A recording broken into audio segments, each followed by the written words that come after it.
So, as Lorianne said, my name is Cassie and I'm going to be your tour guide this evening.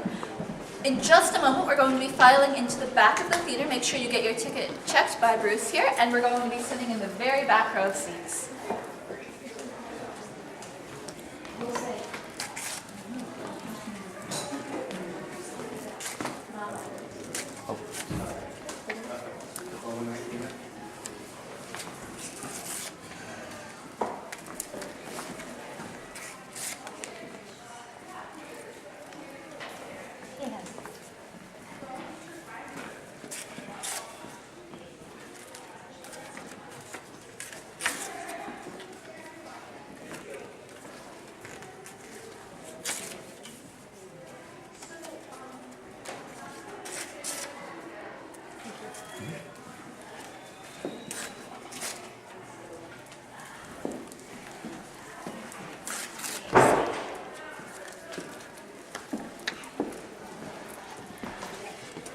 All right. If we can all make sure we're moving towards the middle, not leaving any empty seats. If you could just move over, we want to make sure everyone has a place to sit. I think there's one here. All right. I think we're good. Perfect. So once again, just make sure you keep your cell phones off and put away. The lighting is dim, so photos wouldn't really turn out very well anyway. However, we are going to have someone filming us today, so if you can just make sure you're out of his way as he is getting the angles he needs and the shots he needs to record this, we want this to go down in history. Speaking of history, we need to cover some of the background of this school before we get started on our tour. Not many people are aware, but this building was originally created in 1927, and it used to be Leslie Middle School. If you take the time to look, there's an old hallway in the basement where Leslie lockers can still be seen, right next to a large mural of a girl in Leslie-colored volleyball clothes.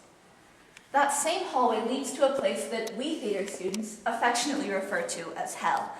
Not many people have been to hell or that abandoned Leslie Hall. In 1952, a brand new high school, South Salem High School, was built. With it came this beautiful auditorium. At that time, it was the Leslie Auditorium. Prior to its construction, Leslie Middle School had been using the little theater as its stage space. So this wasn't always the Rose Auditorium. In the prop room, there are still yearbooks that call this auditorium by its given name, though not many know that either. Even the architect wanted his name off the project when the district tried to cut costs by editing his design.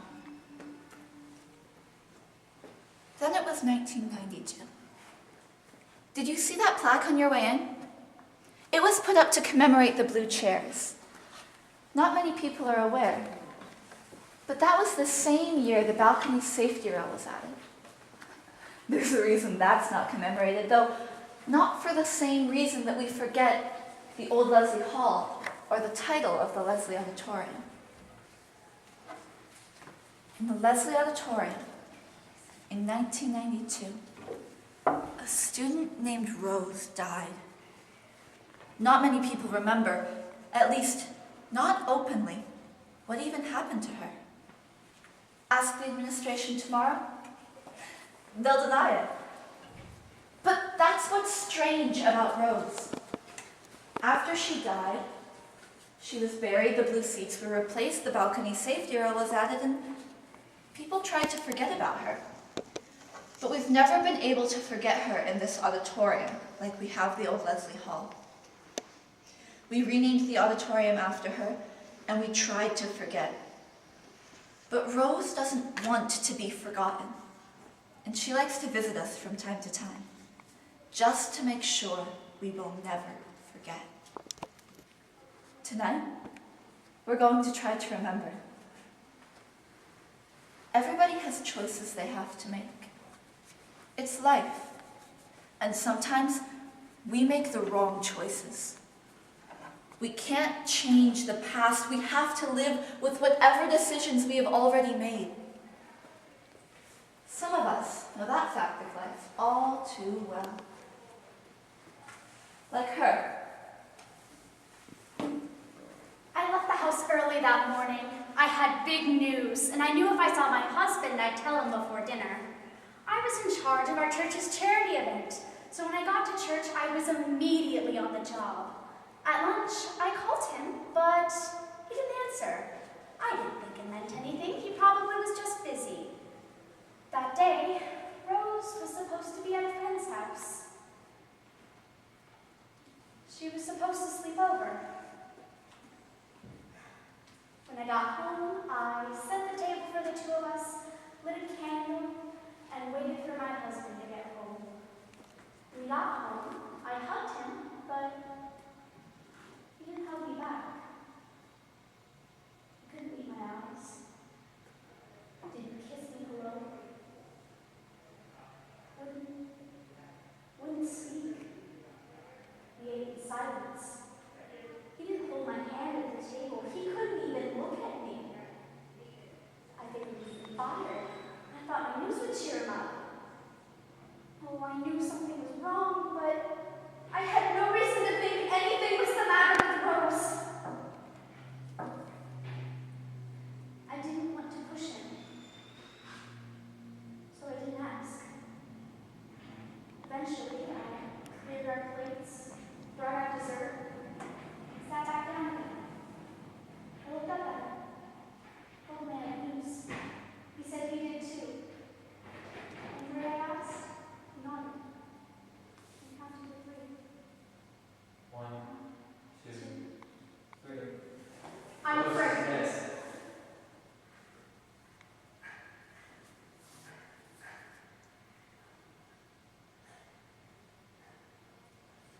I suppose you're here to find out about what happened to Rose, huh? Well, firstly, I need you to know that I never wanted this to happen. I couldn't.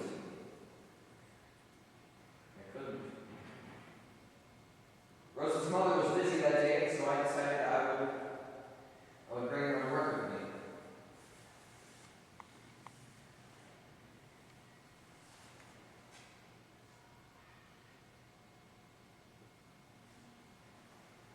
I hadn't even known where she had gone until it was too late. I told her, Rose, you stay downstairs. But she didn't listen. I doubt she thought it was dangerous. The balcony had been built that day, but we hadn't added a safety window yet. And so, we were breaking for lunch, and I was looking for her.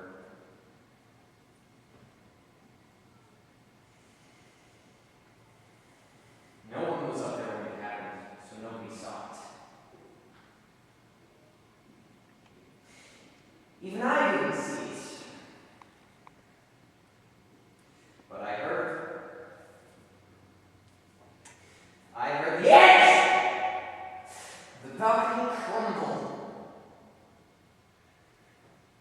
And then I heard her scream.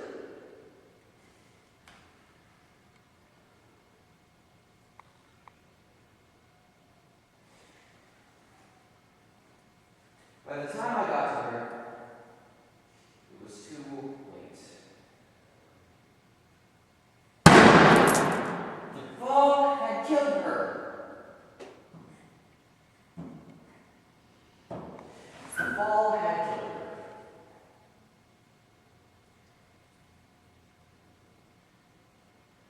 I should have never brought her to work that day. But even after all of that, people will say, they'll look me right in the eyes and they'll say that that is not what really happened to her. But I know the truth, shouldn't I? Do me a favor while you're here, will you? Don't let anybody here convince you otherwise.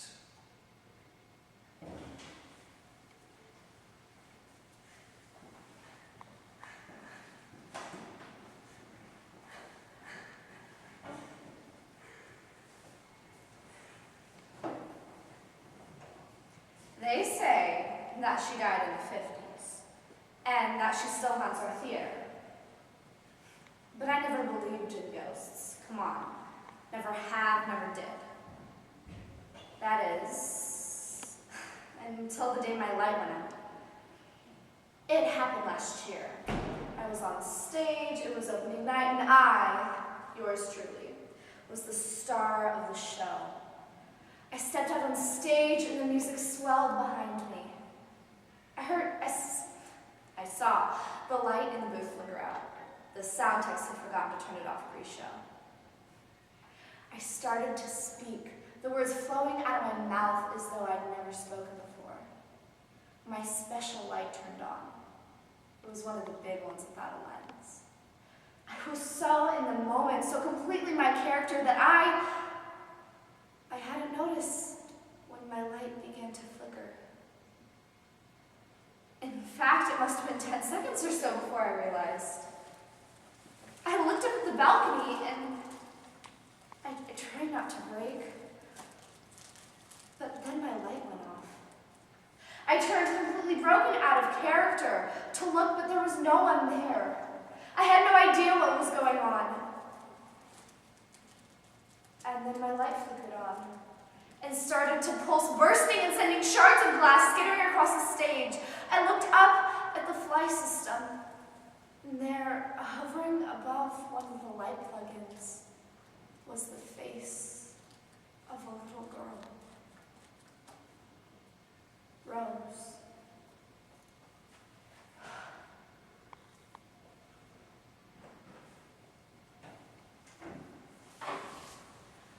Well, that was quite a story, but it is time for us to move on. If you all stand up and make sure you put up your seat, we're going to head right on down the aisle. Follow me.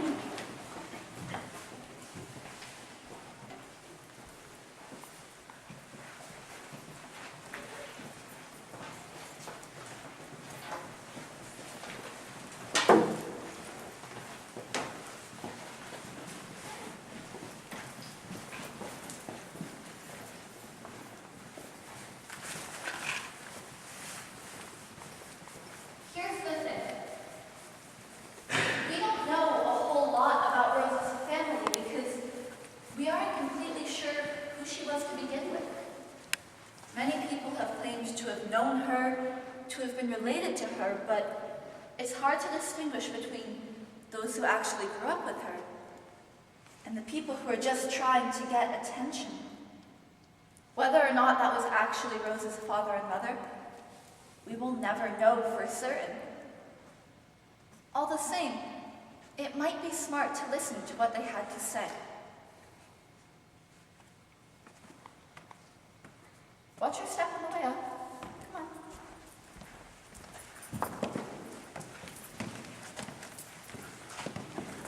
Step right on up to the road.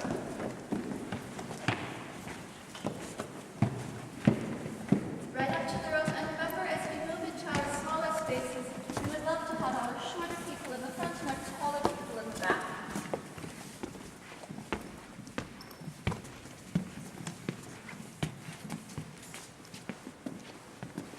Another thing that makes it very hard to verify Rose's existence is that we don't really know how she died. Lots of people have claimed to have interfered with her story, though. People from the 90s to the 70s, and even people as far back as the 1800s, as this family of ghosts is about to tell you.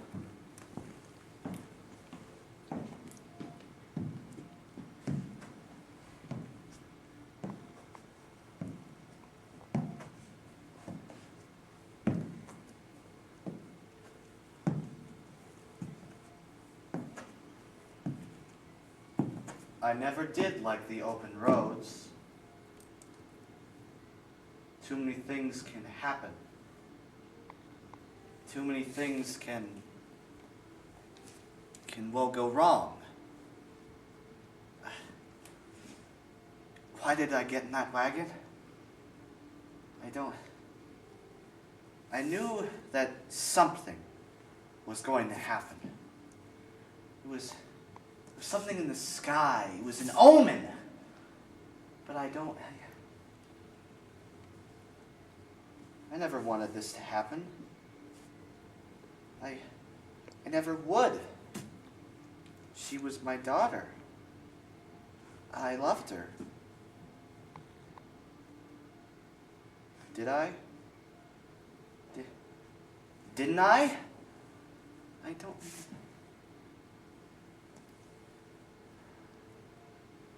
After the accident, I started having nightmares. The preacher said that it was the devil trying to get in my head. And I wanted to believe him. I did. But I knew it wasn't the devil. No. It was her. And she hated me. Me. She wanted me to die. Die, to be dead. Dead. But she was the one who was dead. She was dead. Dead. Buried. How can the dead haunt the living? I didn't understand myself. Not until I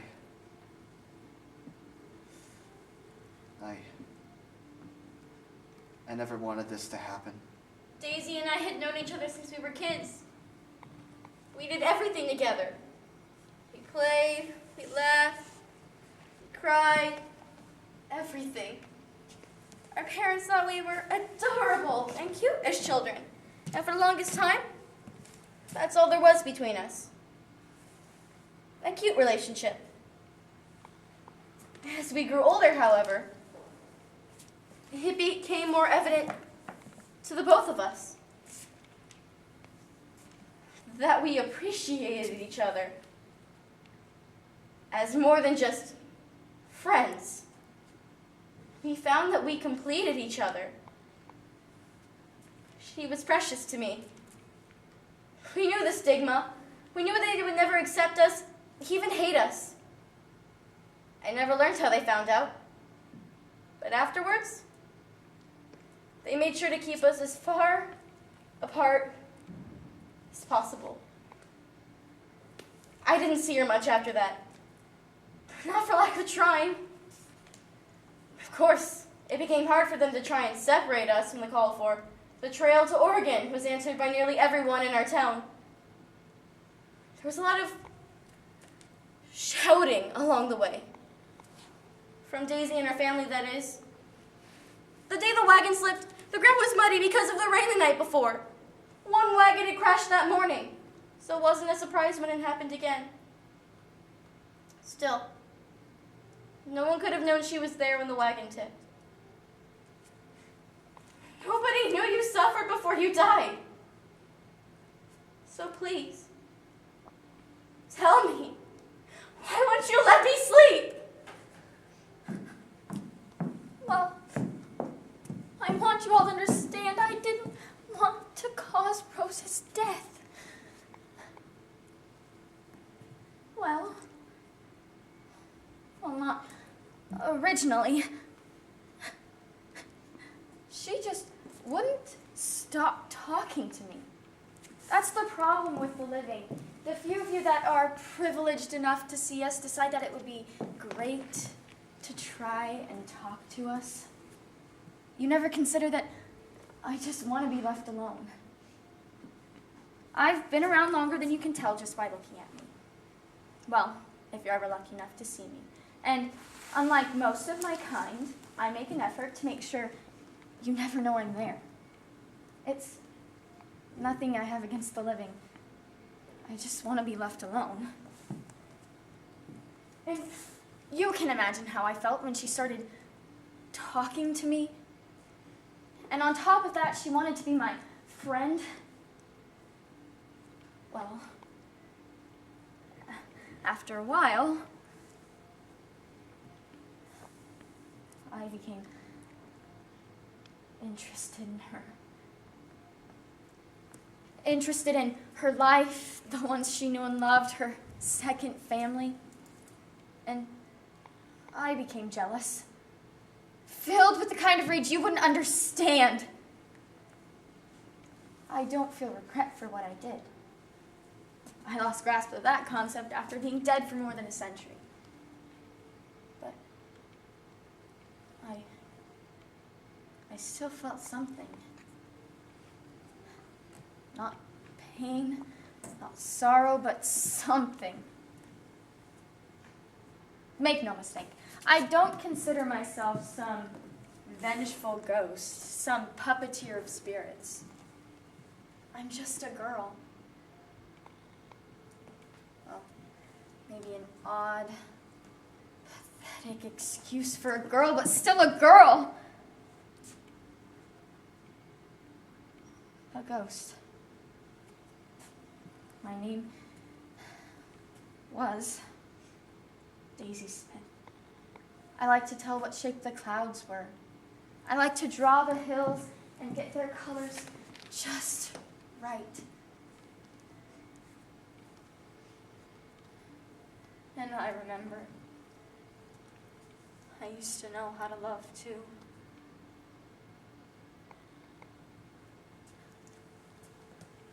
But that doesn't matter anymore. And as for Rose, she just fell from heaven. That's all. As with almost all of history, we just can't be certain that what we've been told about the past is true. We weren't there, and if you go back far enough, you won't be able to talk to anybody who was. Even if you could, there's no way to guarantee that what you're being told is the truth, because we as humans have a habit of not being able to see the whole picture. In that aspect, we are just plain awful, as any teenager who's read Hamlet can tell you. Frailty, thy name is human. Human nature is perhaps one of the most unstable structures known to mankind. It is so easy for us to ignore our values, our principles, for personal gain or instant gratification. Anyone who's ever been honest with themselves can admit that.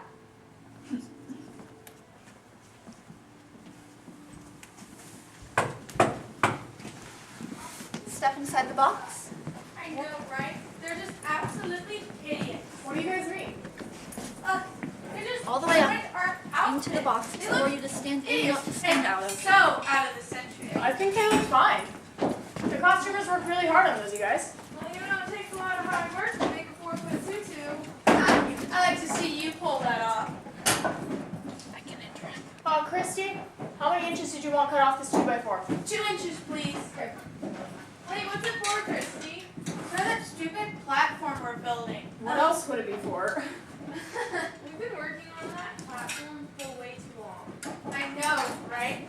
We didn't have to go to that party yesterday like you wanted. I'd just like to say that the party was totally worth it, even if we have to spend extra time building this platform. Loud noise cutting. Oh, thank you.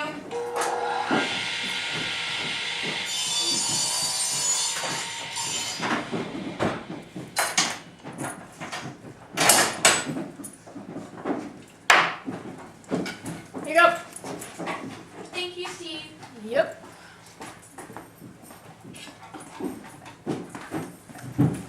Kidding me? That's 10th cut today? What's it now, Mel? Steve left his sawdust mess for us to clean up again. You know, one of these days it's gonna catch fire and he's gonna be trapped in here. He's gonna regret it. Let's just do our work, okay? That's the last thing we need to think about with 1 month until opening night. Besides, we can't keep cleaning up his messes forever. He'll never learn if we do. Really, only 1 month? Didn't even realize that these rehearsals go so fast. No, I'm pretty sure we're never gonna get this stupid platform built. Speaking of platforms, by any chance, do you have a 2x4 over there? Yeah, let me look. Here, do you want it marked for 2 inches? Yes, please. Okay. It's kind of dim in here. Rose, will you turn on the work light? Thank you.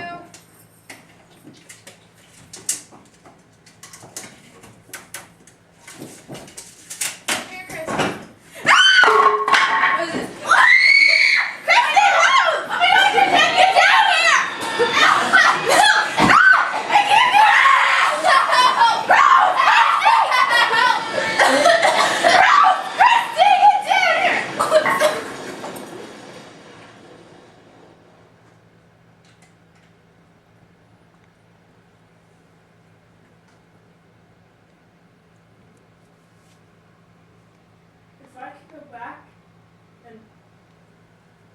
fix it,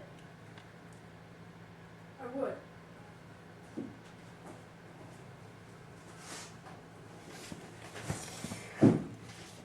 Who wouldn't?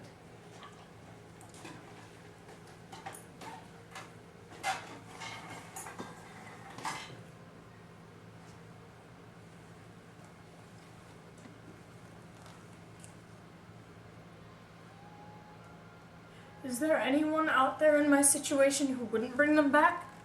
I mean,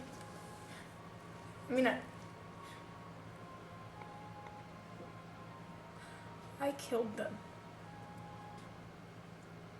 None of them deserved this. And I know that's a cliche line to use, but it's true. Melissa and I were never fond of one another, but I would never wish this on her or anyone at all for that matter.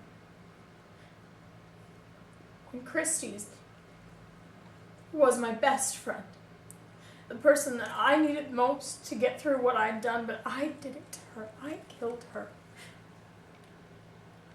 I know she'd be devastated seeing what I'd done to Melissa, but she'd still be there for me. She always was, if she could just be there for me.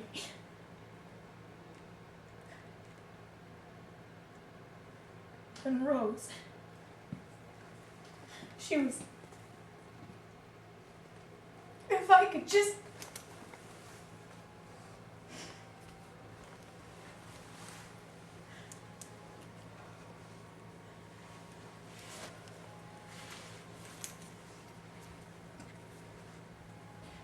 She introduced me to this place, you know? These people. She was the whole reason I ever came in here. Now I come in here and I sit and I wait to see her. She still drops by sometimes to say hi. Reminds me that if I had just cleaned up my mess, none of this, that she'd still be here. They'd all still be here. And Christy would still hold Melissa's hand down the hallway. And Melissa would still get on me about not using a pen for math. And Rose would still drag me down this hall each day. And we'd all still be rushing to get this stupid set built. And none of this would have ever happened!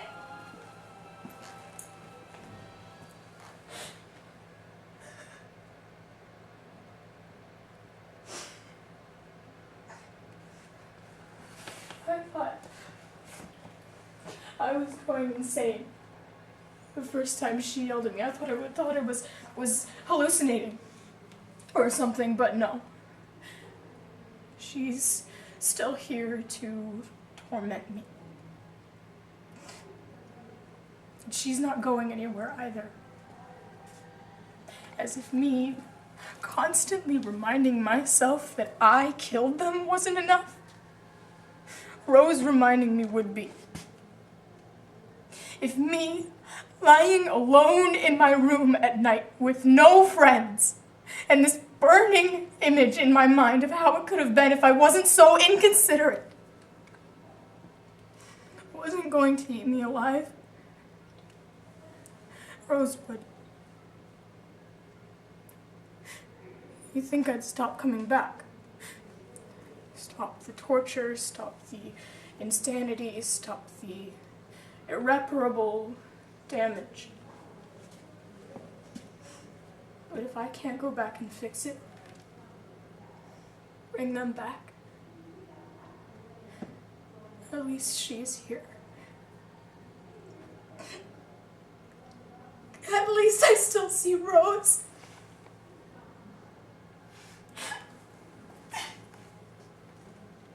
I know what you're thinking.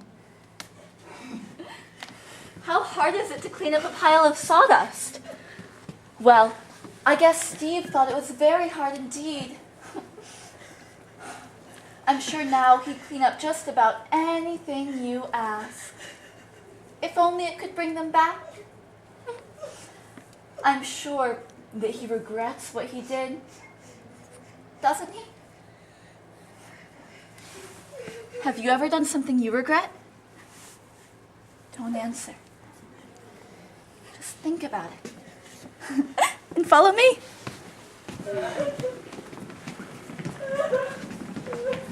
Watch your footing on the stairs. We wouldn't want anyone to fall.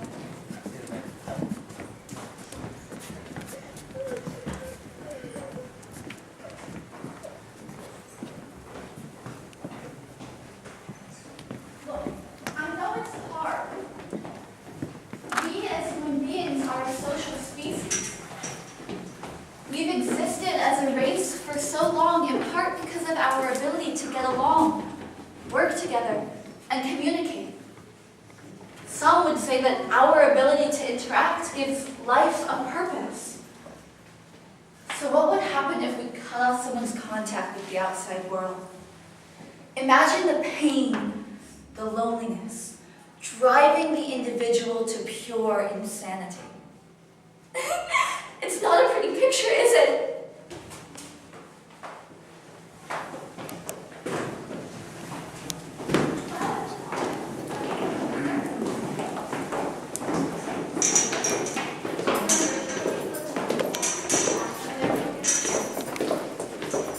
Step right up.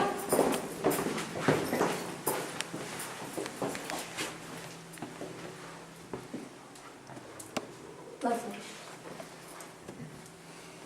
I have been dating Rose for nearly 3 months. She and I had the same classes and we both loved art. When I mentioned that I liked her, my friends told me not to date her. They said her last boyfriend was absolutely crazy and wouldn't let me go out with Rose. I didn't believe them. So she and I went on a date. She told me the same thing, that her last boyfriend was pretty jealous of anyone that tried to talk to her. This guy Adam still felt that she and him should still be together. I disregarded these warnings and told her I really liked her. She said she liked me back, and that's how our relationship started. Well, of course, I was upset that she started dating someone else. I mean, I've been with her since being 8th grade, and she goes and dunked me from the theater kid. I couldn't believe it. Made me pretty angry. So angry that her friend was punk about it. That's when people started talking. Adam came at me one day and said I'd better watch out. He said, "You're both gonna regret this." I had no idea what he meant. I had no idea what he was capable of. I admit it. I lost my temper. But people started saying I gone crazy. They started telling Ben that I want to fight him more. Bump him off completely. I never thought going that far. But the rumor took hold, and Rose and I had a fight. A bad fight.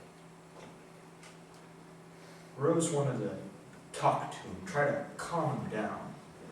I told her that he was dangerous and that he wanted to hurt us, but she wouldn't listen.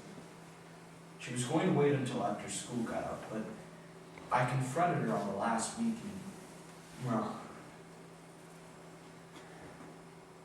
no, he confronted her and demanded to know what she saw in me that he didn't have. He lost his temper and so did she, and well,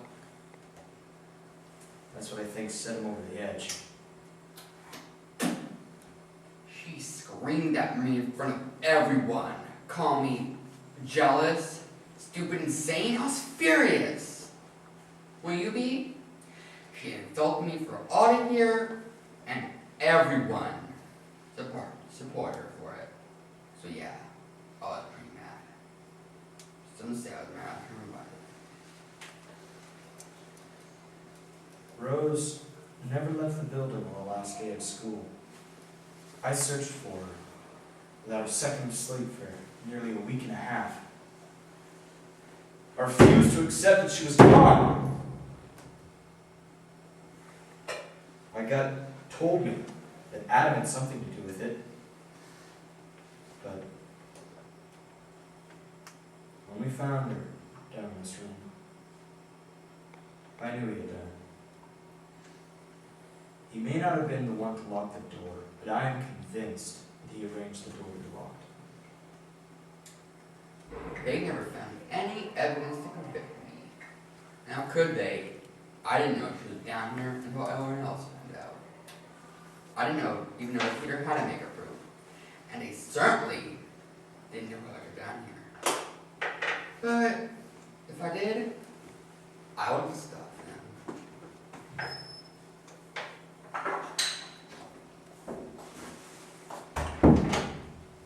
I guess it was my fault Rose died. Of course, I didn't do it on purpose. I could never be that cruel. It was a mistake on my part. I should have double-checked this place before I locked up. It was a bad day for me. Nothing seemed to go my way.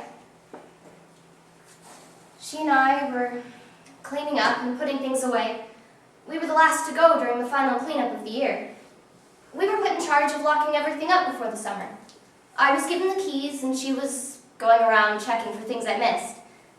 She was in a hurry and so was I, so when I couldn't find her, I thought she'd just gone home early. I remember her saying she was going to check the makeup room again before she left. I had something to do after I was done, so I closed up quickly and ran to my car. That was the last day I ever saw her. She was reported missing that night. They never found out I was the last to see her. And I never told anyone. I would have been questioned for answers I didn't know. They found her. At the end of the summer, someone found her body in the makeup room. The one place I didn't check twice. I'm not going to tell anyone what happened. I saw the news. I know her parents would hate me. I already hate myself for it. There's not a day that goes by when I don't go over the what-ifs. If I had checked, what if she shouted out or talked before I locked the door? What if I told the truth about what happened? I guess I'll never know now. I still feel guilty. Not that anyone would know.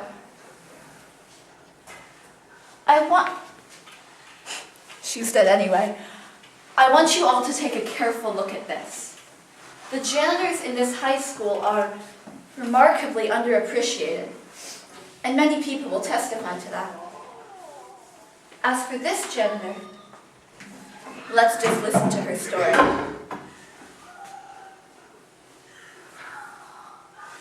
It was a very hot summer. I think that made the whole situation worse than it could have been. My day was going normal. It was my first day back on the job, and the school was very hot and dusty after a summer with no students or teachers inside. I was doing some mopping when I got to the art hallway. I began to smell this strange scent in that hall. My first guess was that somebody left food in their locker over the summer. It happened all the time, despite the constant locker cleanups we have at the end of each school year. So with a sigh, I pulled out my keys and began to open up every locker in that hallway, one by one. What I found? Nothing. Nothing besides a scrap of paper and a hairpin. My next guess was that a mouse or rat got in the ventilation system, so I kept mopping without a worry. I'd have to deal with it later.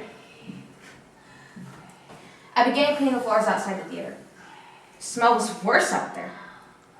Confused by the source, I pulled out my keys and unlocked the door. I didn't think the scent could get any more foul, but it did. I was scared now.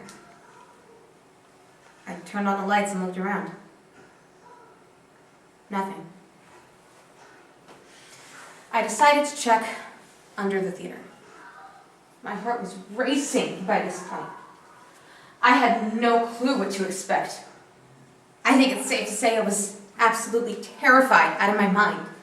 This wasn't even the worst part of my day yet. My eyes were watering from the stench as I made my way down the stairs of the left van. I pulled out my keys once more. It took me at least 3 minutes to get it in the lock. My hands were shaking so violently. Finally, I opened the door. I can't remember it exactly. Seeing Rose's remains, it seemed like a dream, but the images in my mind are as clear as day. I didn't know true fear until that day. My vision wavered. I remember seeing scratch marks all over the door right before I passed out. Then I called the police. Needless to say, there's a reason you can't be locked in the makeup room anymore. Well, as I've said a couple of times now, it's hard to guarantee that any of the things we know or have been told about Rose are true. The one thing that we can say for certain, however, is that if any one of these stories are true, then Rose's last moments on Earth were not pretty. You may feel that these stories are dark, depressing, maybe a little morbid. And you're most probably right. The truth is dark. Now let's continue. I was 10 years old enough to follow what was happening, but too young to really understand the gravity of the situation. I knew something was wrong when my sister didn't come home from school that day. I was confused. She had promised to take me to the park that afternoon. The next few days were full of chaos. There were police officers, and everyone was running around like crazy. But the thing I remember most was my mom crying all through the nights that followed, and my dad was very on edge. Life was so different without Rose. She was always so happy, could always lift you up when you were down. The house was dark that summer. Dad tried to move on after a month. He said we needed to honor her memory by living our lives. Mom was so angry at him for making it sound like Rose was dead. She was only missing. Dad dropped the subject after that. 2 months later, Rose was still missing, and even I was starting to think she wasn't coming back. Mom still wouldn't give up hope, though. Then, shortly before the school year started, they found the body. Somehow, Rose had accidentally been locked in the makeup room under the theater at the end of the year. I couldn't believe it at first. Then again, I didn't quite understand the gravity of the situation. Didn't learn until I was older the more gruesome details of the case. But one thing was clear. One thing I understood from the moment my parents broke the news to me, with tears streaming down their faces. She was dead. My big sister, my best friend, was dead. Can you imagine it? The screams of that girl all alone, beating her fists against the doors. The occasional sniffle as tears pour down her face. The beat of the doors and the sound of the screams and the sniffles and the hum of the lights combining in a cacophonous melody that is heard by no one, except the occasional fly that lands on the wall. An orchestra that makes goosebumps pop all over your flesh and makes you cold all over.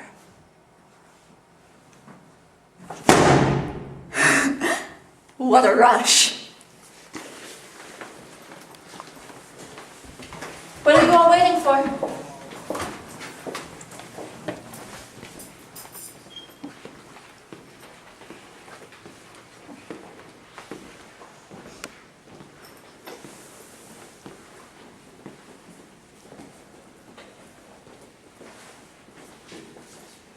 Hope we're not losing anybody back there. Everyone come on out to the hallway.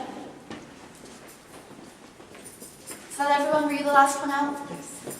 All right. Well, we are now walking down one of the other really historical parts of Salem. This hallway has murals that are representative of many of the decades from the 90s. I believe we start at the 50s and then we go 60s, 70s, 80s, 90s, and even into the 2000s at the end. If you'd like to take a few minutes to look at them as we go down the hall, please feel free.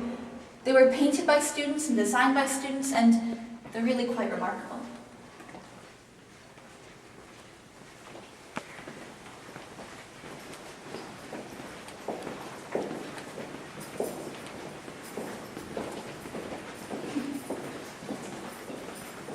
This, I think, is my favorite. Well, I'm a theater kid, and being a musical theater nerd, it just feels very Grease-esque and makes my heart happy.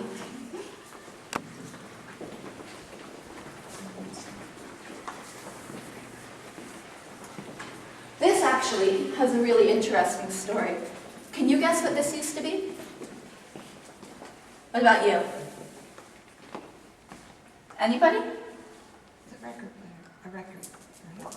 Oh, A vinyl record. you might think that, but you are wrong. Really? Yeah, actually, ghosts have a really fond liking for shiny things.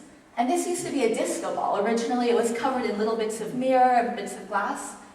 And slowly, one by one, they all disappeared.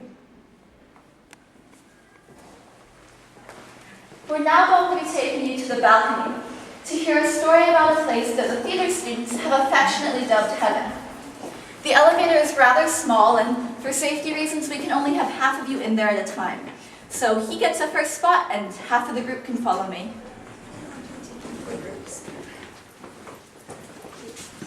A third of the group can follow me. Alright, cut you off right here. All right, everybody in? Let's go. You know, they say somebody died in here.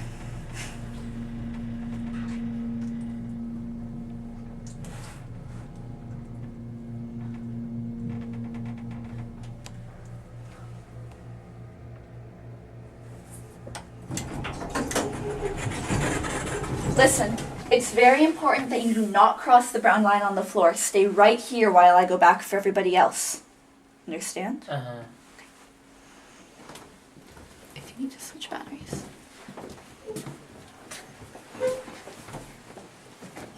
Wait right there.